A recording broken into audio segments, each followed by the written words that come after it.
Do ponto de vista clínico, médico, o aborto é a interrupção prematura da gravidez, com a remoção, a retirada do feto ou embrião do útero da mulher.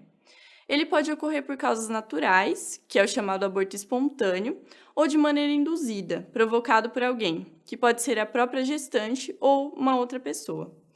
E como é a disciplina legal, a legislação com relação ao aborto pelo mundo? Alguns países permitem o aborto sem restrições, ou seja, não é necessário que exista um caso de risco de morte da mãe, por exemplo, para justificar a prática do aborto.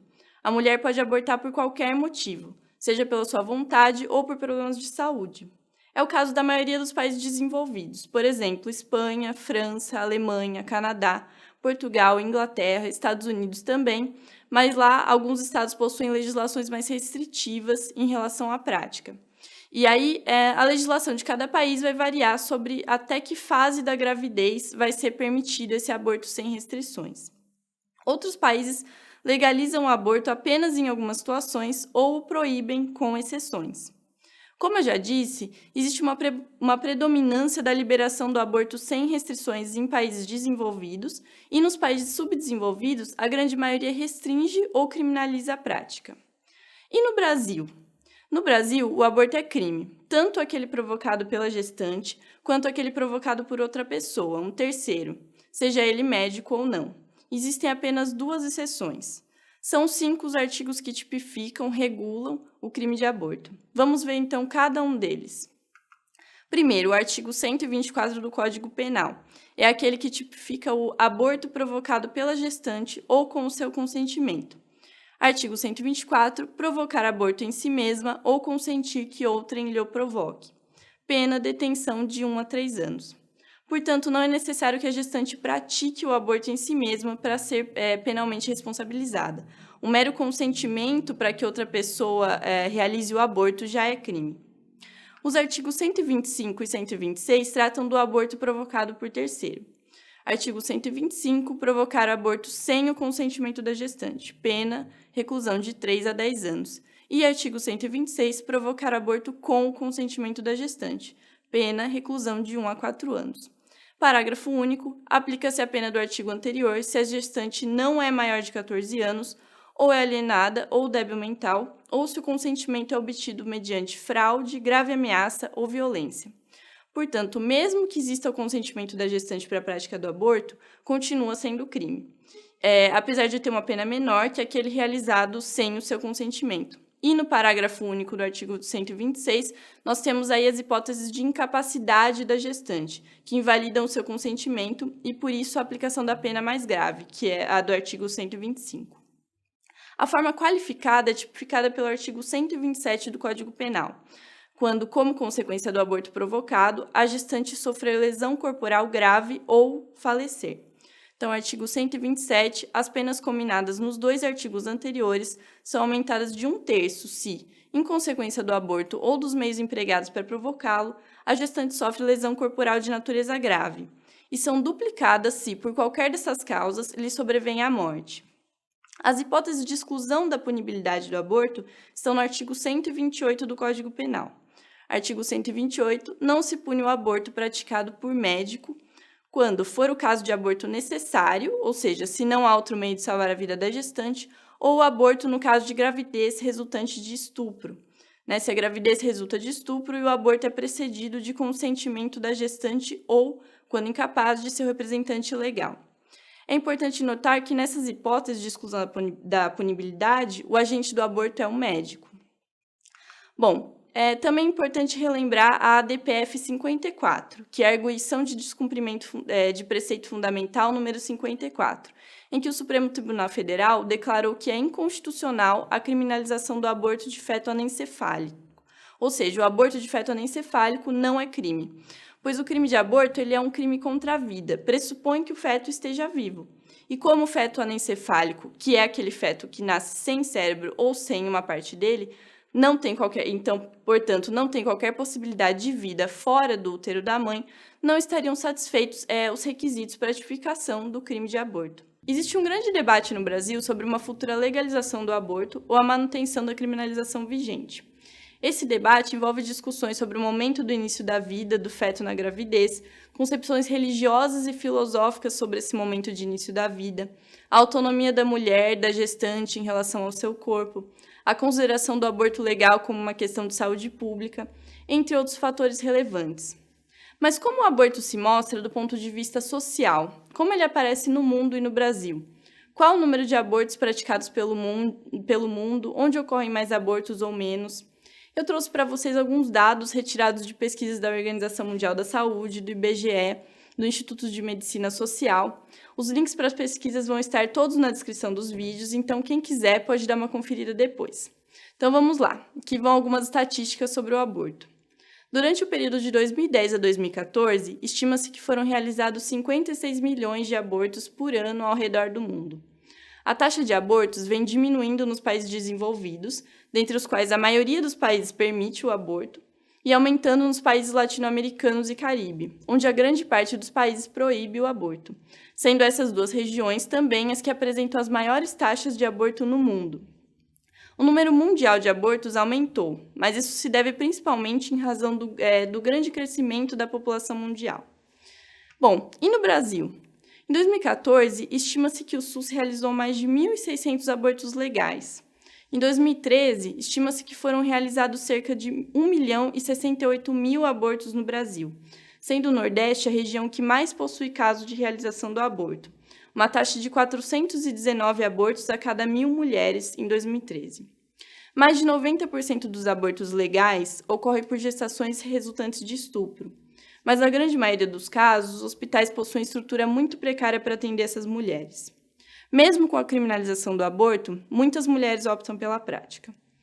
E o aborto é uma das principais causas de morte materna, principalmente nas regiões norte e nordeste do país, considerando-se tanto os abortos praticados legalmente quanto os praticados ilegalmente. A clandestinidade dos procedimentos, em razão da proibição, é um fator que colabora para esses números, pois uma grande parte desses abortos é realizado sem a estrutura adequada para garantir a segurança da gestante. Bom, gente, independentemente do seu posicionamento, a questão do aborto é um tema muito importante que a gente precisa discutir muito no Brasil. O nosso Código Penal é de 1940 e ele introduziu duas modalidades permitivas de aborto. A primeira delas, quando for para salvar a vida da gestante. Então, nós temos dois bens em colidência, o embrião e a vida da gestante. O bem que prevalece, o bem maior, o bem preferencial pelo nosso legislador é a vida da gestante. Isso é de 1940? 1940. Ué, mais velho que eu, então. 1940. Então você vê que já tinha todo o questionamento a respeito do aborto, já vem desde o início da nossa República. Então não é um fato novo. Novo, entendi. É que ele vem tendo sempre renovação com relação aos debates. E os debates são envolventes, porque eles são multi, inter e transdisciplinares, compreendendo não só a pessoa mais simples, como também a pessoa mais graduada. Sem dúvida. Porque justamente faz parte da nossa humanidade, né? Sem dúvida. Agora, além então dessa primeira questão que você colocou, quais são as outras? As outras questões. A outra questão é quando for proveniente de estupro. Estupro é uma relação sexual não consentida, relação essa praticada mediante grave ameaça ou violência à mulher e, em consequência, ela fica grávida. Nesse caso, a lei Nesse contempla. caso, a lei também contempla a realização e é a mulher que vai tomar a decisão. E é interessante isso, você observar. No primeiro caso, quando eu falei que é para salvar a vida da gestante, a palavra da mulher não é tão forte. De quem é a palavra forte? A palavra forte é do médico. Do médico. É ele que sabe a possibilidade e a viabilidade da mãe sobreviver. Então é ele que vai dar a definição. Entendo. Nesta segunda hipótese, quando for proveniente de estupro, aí a palavra é da mulher. E posso até dizer que é exclusivamente da mulher. Porque o marido... Ou o pai? Ou o pai, lógico que vão concordar.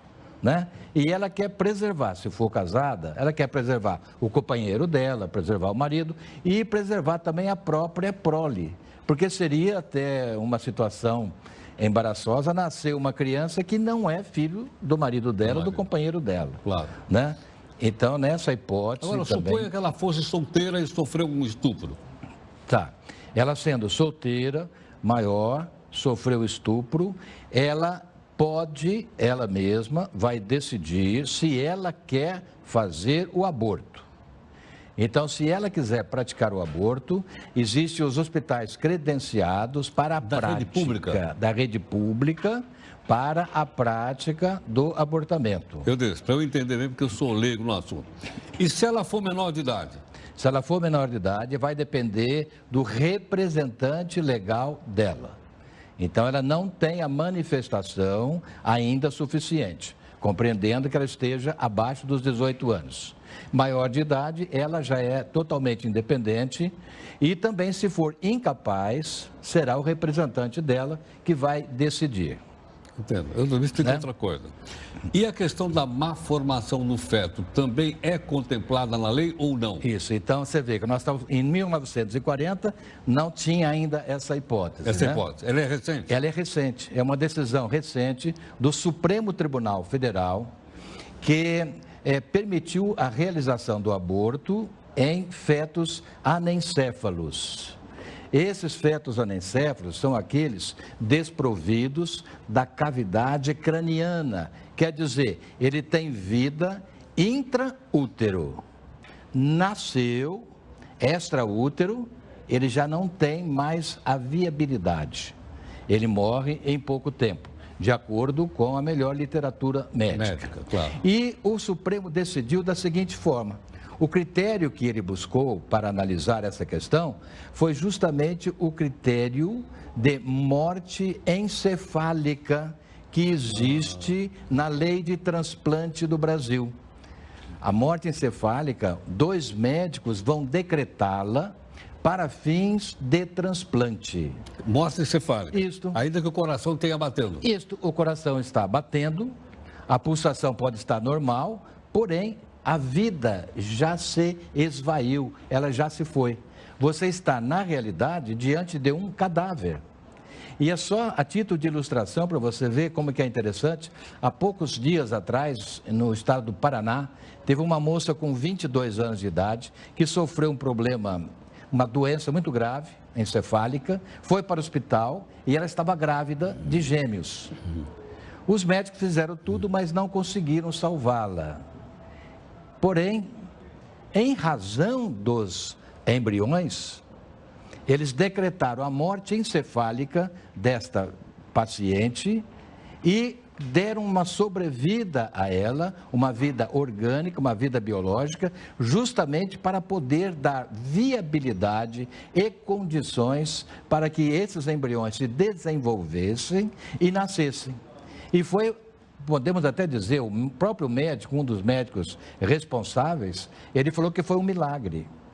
Foi um milagre. Os 2 nasceram prematuros de 7 meses, porém com saúde suficiente. Agora, nesse caso também é o médico que diz, olha, bom, tem que ter um atestado, tem que ter um exame, Isso. provando que a criança é anencefálica. Tá assim, é isso? Isso, é o próprio médico que vai fazer uma avaliação através de exames apurados e vai demonstrar que aquele feto é anencéfalo. Sim. Quer dizer, ele não tem condições de viabilidade após o parto. Então, a mãe de posse disso, ela vai no hospital público Vai no e hospital. ela pode ser submetida a um aborto. Isto, porque não existe a lei. Isso é bom observar. Ah, não tem lei? Não tem. Não tem. Tem o quê? A decisão do Supremo Tribunal Federal. Entendo. E o Supremo já oficiou para o Senado para que elaborasse uma lei a respeito. E nós temos um anteprojeto do Código Penal que ainda não vingou. E nesse anteprojeto já tem a previsão da legalização do feto anencefálico. Eu disse, queria pedir que você ficasse mais um instantinho aqui conosco, a gente continuar conversando, tudo bem? Pois não, prazer. Olha, você está acompanhando aqui o Jornal da Record News, se você já sabe quem está aqui conosco, é o doutor Eudes Quintino de Oliveira Júnior, né, promotor de justiça aposentado, mestre em Direito, pós-doutorado em Ciências da Saúde, advogado e reitor da UNORTE em Rio Preto. E ele está conversando um pouco sobre o aborto. Eu lhes explico o seguinte agora. No caso, por exemplo, em que momento a decisão é única e exclusiva da mulher? Olha, eu posso te dizer... Porque aí nós vamos entrar já no campo da moral e da ética, eu estou enganado. Não, mas é moral, ética, envolve, é uma decisão difícil de ser tomada. E principalmente quando recai sobre a mulher. Então, eu acredito que é única e exclusivamente dependente da mulher quando se tratar de estupro. Nos outros casos, não? No primeiro caso, eu falei, quando é para salvar a vida da gestante, vai a avaliação médica. No caso de aborto de feto anencéfalo, eu já penso o seguinte, que há necessidade da autorização do genitor também. Do pai? Do pai. Porque, veja só, os dois formaram o embrião. E aquela antecipação do parto está sendo realizada em razão da anencefalia. Ela não tem culpa, ele também não tem culpa. Claro. Mas os dois devem assinar um documento chamado Termo de Consentimento Livre e Esclarecido, que será entregue ao médico para que o médico possa fazer. Meu papel aqui é ser provocador. E se o pai não concorda? A mãe tem uma ideia e o pai tem outra. E o que vai acontecer? Tá. O pai, ela não é casada, ela é solteira, moça? Vamos falar num caso, ela é casada. Tá, ela é casada. Ela é casada. O marido dela concorda. O marido concorda e ela não concorda. E aí? Ela não concorda. Ou concorda. vice-versa. Tá. Então, veja bem, há uma colidência. Há uma colidência entre o fazer e o não fazer. A lei, nesse caso, é uma faculdade, não é uma obrigatoriedade. A mulher pode levar aquela gravidez até o termo final. Mas se ela quiser, ela pode antecipar. Até nem seria conveniente dizer aborto. Seria uma antecipação terapêutica do pai. Perfeito, né? Perfeito. Aí é a mulher que vai definir. Então, se o marido não quiser, no meu modo de entender, prevalece a vontade dela. Dela? Dela. E se houver, então, um conflito de opiniões, prevalece a vontade dela. Embora ele possa até recorrer à justiça. Pode? Pode. No Uruguai, no mês passado, nós tivemos um caso interessantíssimo, em que um rapaz vivia em união estável com uma moça, ela ficou grávida, separaram, e ele ficou sabendo que ela queria fazer o aborto. Foi conversar com ela e explicou, olha, não faço o aborto que eu fico com a criança. Mas ela não aceitou. Ele entrou com uma ação na justiça e a juíza que atendeu deu uma liminar para que ela não realizasse o aborto. E veja, no Uruguai, o aborto, ele é permitido. Em qualquer circunstância? Em qualquer circunstância. Diferente daqui? Diferente daqui. Tá. Depende única e exclusivamente da vontade da mulher. Tá, tô entendendo. Então, essa interferência judicial provocou uma celeuma muito grande na Argentina, no Uruguai, que está agora fazendo uma revisão da sua legislação. Dizendo, no caso, por exemplo, o pai, ele queria que nascesse o filho e ele iria ficar com o filho e ficar sob a responsabilidade dele. E a mãe não pôde fazer o aborto. Entendi. Interessante, hein? É interessante. São questões que estão surgindo aos poucos, mas são todas relevantes. Claro, sem dúvida. Elas são questões que tratam, assim, de situações que envolvem o homem, a mulher, a prole, e envolve a própria humanidade. Sem dúvida. Então você fica envolvido numa massa entre religião, entre sociedade, entre ética, entre costume, entre tradições, tudo isso, né? É muito envolvente. Sim, realmente é muito envolvente. Agora, e para onde vai indo a legislação brasileira? Bom, a legislação... lá que está. Certo, a legislação brasileira, eu te falei que tem um anteprojeto do Código Penal, que está em andamento. Esse anteprojeto, ele inclui duas outras hipóteses de aborto. Uma hipótese qual seria? A mulher e o marido vão numa clínica de reprodução humana assistida, colhem os seus os esperma e óvulos, o médico forma os embriões e quando ele vai transferir os embriões, ele transfere os embriões errados. Ele transferiu o embrião errado e a pergunta que fica, e como é que faz essa mulher que não está com os seus embriões, e sim com embriões de terceiros, ela tem que levar até o final a sua gravidez, se ela não vai ter o filho dela? Caramba. É uma questão de erro. É uma questão de erro. E veja, se ela tiver esse filho, na realidade, ela fez um papel de maternidade substitutiva. Aquilo que popularmente chama barriga de aluguel. Barriga de aluguel. É isso ou não? É a barriga de aluguel, de terceira pessoa. E o que ela faz? Ela vai pegar esse filho e entregar para a mulher.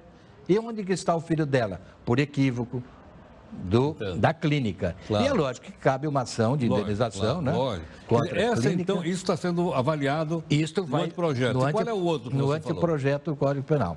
Quando a mulher, aí sim que já é uma brecha perigosa, a mulher que não tiver condições de ficar com o filho, após ser submetida a uma avaliação psicológica e também, dependendo de uma avaliação médica, ela pode praticar o aborto.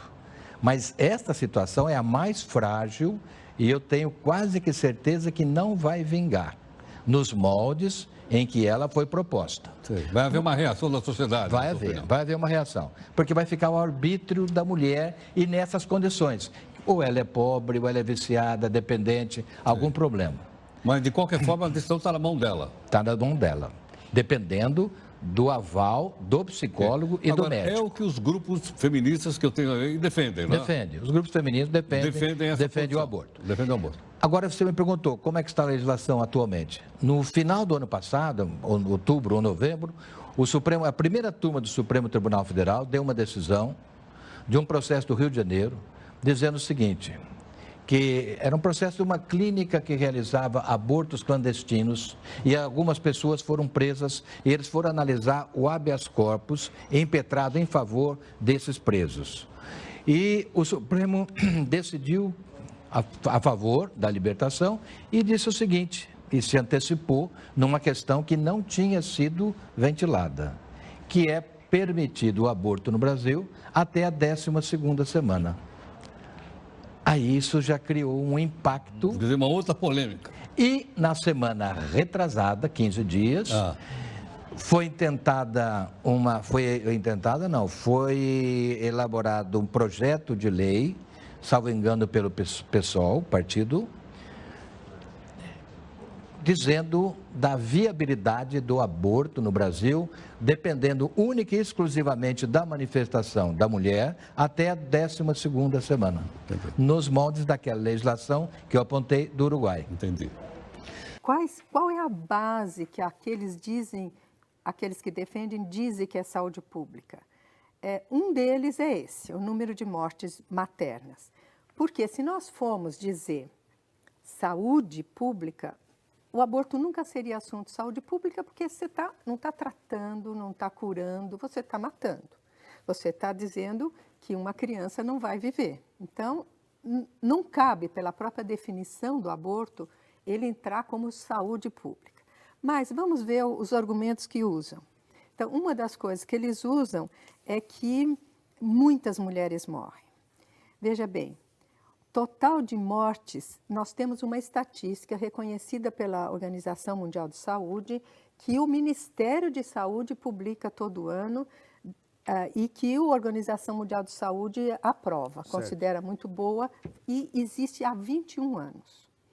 Então, sempre nós temos a estatística de 2 anos antes. Veja, então vou falar, a última estatística é 2016. Certo. Nós temos o total de óbitos no Brasil em 2016 foi de 1.309.000 homens e mulheres. Desses, 572.000 mortes foram de mulheres, certo, mais ou menos metade. Certo. De todas as idades. Dessas, gravidez, parto e puerpério, que entra tudo, aborto, entra aborto espontâneo, aborto provocado, aborto clandestino, parto, inclusive 40 dias depois do parto, Certo. 1.814. Então, Ou seja... Só para ficar claro, esses 1.814 não se tratam de abortos provocados apenas? Não, a maioria é referente ao próprio parto. Certo. Má assistência no pré-natal ou má assistência no parto. A Certo. maioria é. Tá bom. Hipertensão, eclâmpsia, aqui já é de domínio público, né? Certo. Então, dessas mortes maternas, elas são 0,31% de todas as mortes femininas. Se você pega só a morte de mulher em idade fértil, essas 1.809, corresponde a 2,69%. E se você pega esse total de mortes maternas e vai ver dessas quantos são por aborto, gravidez que termina por aborto, gravidez fora do útero, aborto espontâneo, câncer e gravidez, enfim, N motivos. Agora, o problema imunológico, que às vezes provoca aborto, nós temos, desse total, em 127 mortes consequentes ao aborto, mas por todas as causas. Aborto espontâneo, como a senhora diz. Tudo. E outras causas relacionadas ao aborto, não aquele que a pessoa vai lá na clínica para interromper a gravidez. Exatamente, importante você frisar. Ficou bem claro? Ficou bem claro. Ficou bem claro. 120? 127. 127. Se você contar, divide por 12, 10 por mês, por todas as causas. Desses, e vem muito claro, a falha em tentativa de aborto em 21 anos foi 209. E neste ano...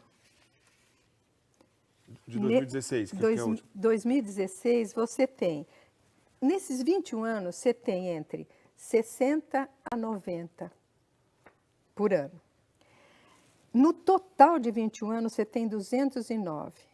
Quer dizer que você tem, em 21 anos, 9,95 mortes por ano, nenhuma por mês, por causa do aborto provocado.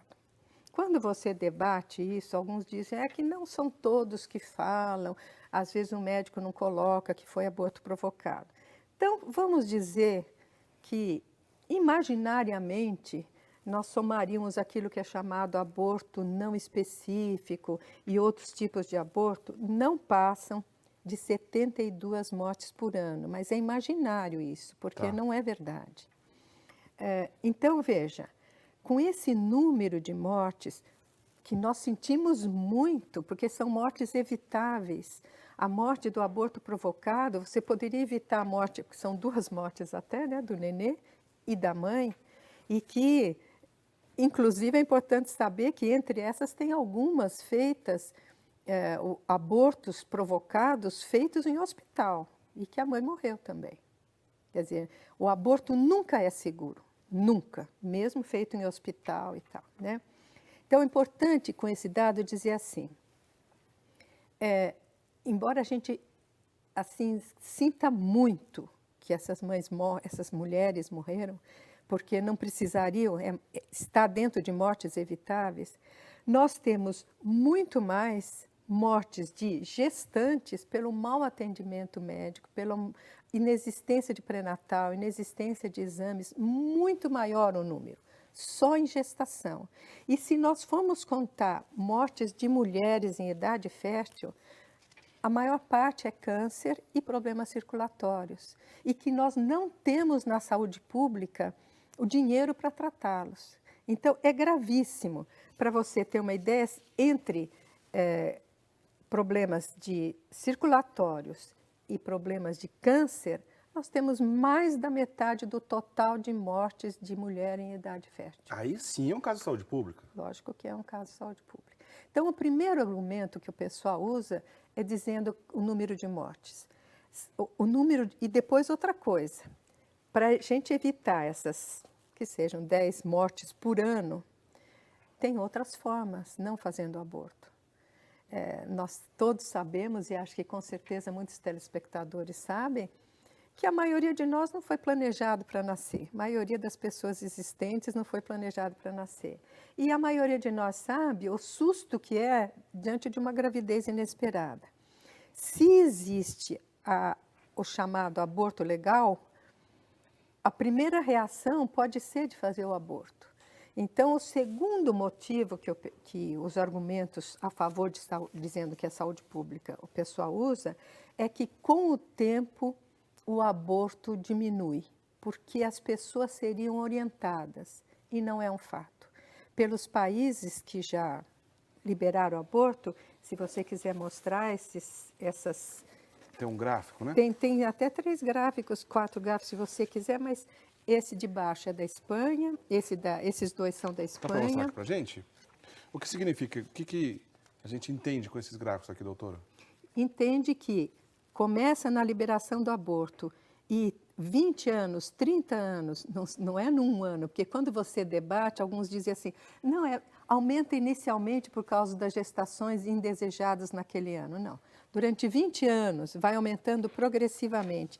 Veja que esse da Inglaterra, em países da Esse aqui é o Escócia... gráfico da Inglaterra. Quer dizer, à medida que esses países legalizaram o aborto, aumentou uma quantidade assim gigantesca a realização desses abortos, é isso? Alguns países aumentaram 1000%. 1000%? Progressivamente. A Espanha tem eliminado uma escola a cada 2 dias, uma escola primária. Espanha, que era país católico, né? Então, os argumentos de, primeiro, que diminui o aborto, não acontece. Segundo, que seria um problema de prioridade de saúde pública, não, porque nós não temos condições de atender aquilo que é prioridade em saúde pública. E terceiro, se legalizado, nós não vamos ter dinheiro, vamos ter que desviar o dinheiro do próprio atendimento à gestante da Rede Cegonha para atender. Que já tem muitas deficiências, né? Muitas Obviamente. deficiências. Foi considerado que o aborto provocado iria receber 441, parece, reais. 400 qualquer coisa reais.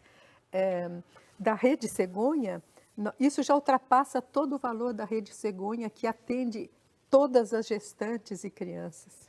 Quer dizer, em nome de... Arredondando, né? Sem querer exagerar e para ser justo, de acordo com essas estatísticas que a senhora acabou de apresentar, em nome de 10 mortes por ano, né, em média, de abortos provocados, o que nós lamentamos, como a senhora disse, nós gostaríamos que nenhuma morte acontecesse. Porque são evitáveis. Nós não estamos menosprezando essa morte, né? Porque era possível ser evitado, como a senhora está nos ensinando. Em nome dessas 10 mortes, há um lobby, uma pressão tão grande a ponto de mexer em toda a estrutura, orçamento. E ocasionar milhares de mortes. Aí sim a coisa ficaria muito mais grave. Agora, logo de cara dá para perceber o exagero, que se você entrar na internet agora em qualquer discussão a respeito disso, você vai ver números astronômicos. Não é exagero você encontrar quem defenda a legalização do aborto dizendo, olha, aqui no Brasil, os abortos clandestinos acontecem 800 mil por ano, 900 mil, 1 milhão ou mais. Né? E a gente, nos números confiáveis, a gente chega ao número de 10 mortes. Né? Ou seja, é uma discrepância gigantesca. E quando, mesmo para dizer o número de abortos clandestinos sem morte, o número de abortos que são feitos, também se fala em valores astronômicos, porque é uma estratégia que foi usada em todos os países. Sendo clandestino é muito difícil de medir. Não se sabe, como é que se sabe, né? Então, nós tomamos como base o número de nascidos vivos, pegamos como base o número de curetagens feitas, porque, inclusive, nós temos uma pesquisa feita pela Anis, que é dirigida pela professora Débora Diniz, que fala de cada 2 ou 3 abortos clandestinos, um precisa do hospital. De cada 2, um precisa ir ao hospital. Então, se nós temos internação para curetagem, para atendimento de aborto, em torno de 250 mil por ano, 220, agora estão diminuindo, em torno de 220, internações pós-aborto, que inclui tudo, hein? Se nós nos basearmos na estatística dela, nós teríamos perto de 100 mil, mas é um número suposto, 100 mil abortos por ano, clandestinos, que levaria perto de 10 mortes, ou se nós considerarmos aqueles outros casos, algumas mortes mais, né? Certo.